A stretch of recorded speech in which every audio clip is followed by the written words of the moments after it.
உங்கள் எல்லாருக்கும் தெரியும், நம்ம வந்து இன்றைக்கி 101வது ராக்கெட் லான்ச் பிஎஸ்எல்வி C-61 ஸ்ரீஹரிகோட்டாவிலேருந்து காலையில் 5:59 மணிக்கு டார்கெட் பண்ணோம். இந்த பிஎஸ்எல்வி ராக்கெட் வந்து 4 கட்டமாட்டு உள்ள ராக்கெட் ஆகும். முதல் கட்டம் வந்து சாலிட் மோட்டார், ஒரு பெரிய solid motor 139 ton solid motor, 34 ton solid மோட்டரும் 12 டன் உள்ள ஸ்ட்ராப்பான உள்ள ஒரு இதாகும். அது முதல் கட்டம். ரெண்டாவது கட்டம் வந்து ஒரு லிக்விட் ராக்கெட் இன்ஜின், PS2 ஸ்டேஜ்னு சொல்லுவோம். 40 டன் லிக்விட் ப்ரொப்பலண்ட் உள்ள ரெண்டாவது கட்டம். மூணாவது கட்டம் அடுத்தது ஒரு 8 டன் ப்ரொப்பலண்ட் உள்ள சாலிட் ராக்கெட் மோட்டார் ஆகும். நாலாவது கட்டம் அகெயின் லிக்விட் ராக்கெட் இன்ஜின். இந்த 4 கட்டங்களும் சரியாக வேலை பார்த்து கடைசியில் ராக்கெட்டை கொண்டு செயற்கைக்கோளை கொண்டு மேலே போடணும். இதில் பார்த்தீங்கன்னா நம்ம கரெக்டாக நம்ம நினச்சபடி 22 மணி நேரம் கவுண்ட் டவுன் நடந்துட்டு இருந்து எல்லா வேலையும் கரெக்டாக போயிட்டு இருந்து இன்னைக்கு காலையில் திட்டமிட்டபடி 5:59க்கு ராக்கெட்டு வந்து ஏவப்பட்டது.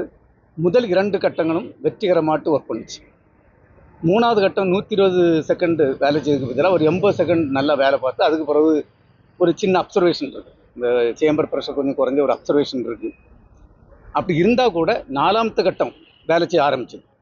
ஆனால் 3ஆவது கட்டத்தில் ஒரு சின்ன இந்த ப்ராப்ளம் இருந்தனால இந்த மிஷன் வந்து எங்களுக்கு வெற்றிகரமாக இது பண்ண முடியலை. இப்போ அதுக்குள்ள என்ன ரீசன் கண்டுபிடிக்கிறதுக்கு ஒரு குழு அமைச்சிருக்கோம். அந்த குழு அமைச்சு அந்த குழு எல்லாம் ஒர்க் பண்ணிகிட்ருக்காங்க. நிறைய மீட்டிங் நடந்துகிட்ருக்கு. நானும் கூட இப்போ மீட்டிங்கில் இருந்து தான் வந்துட்டுருக்கேன். இனி இந்த இதில் கண்டுபிடிச்சிட்டு சீக்கிரம் எல்லாம் இது பண்ண உடனே உங்களுக்கு எல்லாம் என்ன ரீசன்னு சொல்கிறேன். மற்றபடி கிட்டத்தட்ட பார்த்திங்கன்னா ஒரு இந்த இன்றைக்கி சோதனை வந்து கொஞ்சம் எங்களுக்கு வருத்தம் தான். ஆனால் வந்து 3ஆவது கட்டத்தில் உள்ளது கொஞ்சம் சின்ன ஒரு மைனர் அப்சர்வேஷன் இருக்குது. அதை பார்த்துக்கிட்டு உங்களுக்கு சொல்கிறேன்.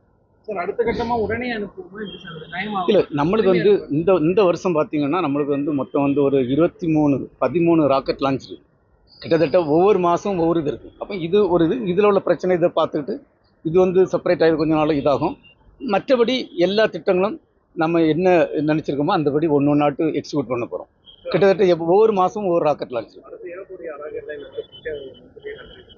அதுக்காக அதையும் நம்ம பார்க்கணும் இல்லையா? இப்போ இந்த ஒரு பிரச்சனை வந்ததுனாலே அந்த மாதிரி அது அடுத்த ராக்கெட் இந்த ராக்கெட்டில் இது PSLV, அது வந்து GSLV, Mark 3 இப்படி இருக்குது. பட் இந்த மாதிரி அப்சர்வேஷன் இருக்கிறதுனால எல்லாம் கவனமாட்டு எல்லாமே பார்க்க போகிறோம்.